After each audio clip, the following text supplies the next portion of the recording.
नमस्कार, मी प्रमिला झांबरे। तर आज मी अंड्याची भाजी करणार आहे। तर अंडी शिजवून तर आपण सारखीच भाजी करतो, आज न शिजवता करणार आहे। तर इथे मी 9 अंडी घेतलेली, तर 4 अंडी फोडून घेतलेली ती। तर भाजी करण्यासाठी साहित्य घेतले मी इथं कांदा, टमाटर, थोडंसं धन, तीळ, सगळं खोबरं भाजून घेतलेलं आहे, अद्रक लसूण घेतले आणि कोथिंबीर घेतली। तर हे सगळं भाजलेलं मिश्रण आहे, बारीक करण्यासाठी मिक्सरच्या भांड्यामध्ये टाकून घेते। तर मी मिश्रण चांगलं बारीक असं वाटून घेतलेलं आहे। मग 1 चमचाभरच पाणी वापरलेलं आहे, जास्त पाणी वापरायचं नाही।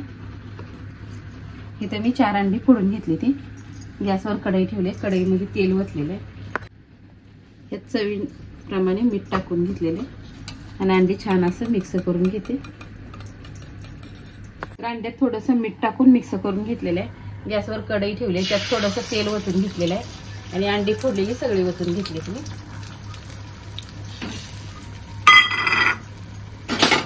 आपल्याला हे अंडे छान असं मिक्स करायचं आहे, त्याची पोळी नाही करायची आपल्याला।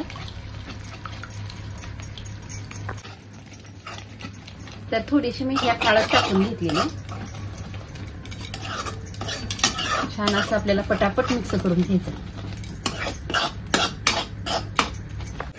तर छान अशी ही अंडी भाजून झाली ती, म्हणजे तेलात तळून झालेली आहे ती। थोडीशी कोथिंबीर मी ह्यात टाकून घेते आणि आता आपल्याला ही प्लेट मध्ये एका काढून घ्यायचं आहे।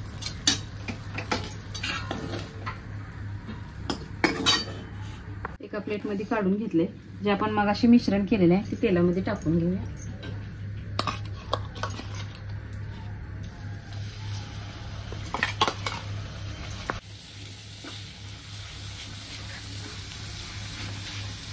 मिश्रण बारीक करताना जास्त पाणी नाही ओतलं, म्हणजे भाजी आपली पटकन होते। गडबड जर असली तर पाणी आटलं जात नाही आणि ह्या मिश्रणाला सुद्धा तेल जास्त लवकर सुटलं जात नाही, म्हणून पाणी जास्त ओतायचं नाही सुरुवातीला। तर मसाला छान असा भाजलेला आहे तेलामध्ये, तेल सुटूस्तर। 1 चमचा लाल चटणी घेतली, 1 चमचा काळं तिखट म्हणजेच येसूर घेतलेला आहे, 1 मॅगी मसाल्याची पुडी घेतलेली। मी बाकीचा आज दुसरं कुठलंच मसाले वापरणार नाही।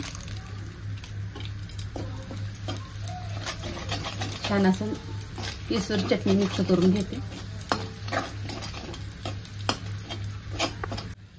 आपल्याला भाजी किती करायची त्याच्या अंदाजाने पाणी ओतून घ्यायचं।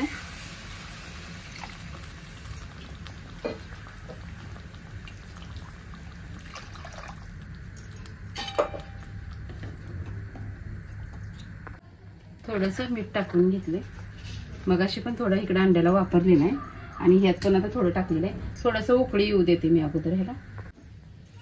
तर भाजीला उकळी आलेली आहे, हे आपण मगाशी अंडी बारीक करून घेतलेली ती ह्याच्यामध्ये टाकून घेणार आहे।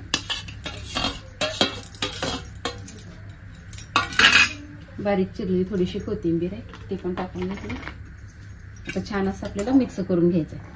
आता आमटी पण उकळलेली आहे, अंडी पण शिजलेली ती। 1-2 मिनिट आपल्याला गॅस चालू ठेवायचा आहे।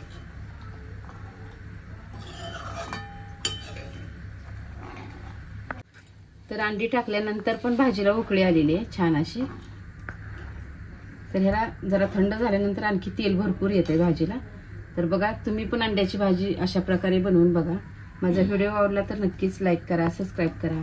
फेसबुकवर बघत असाल तर फॉलो करा।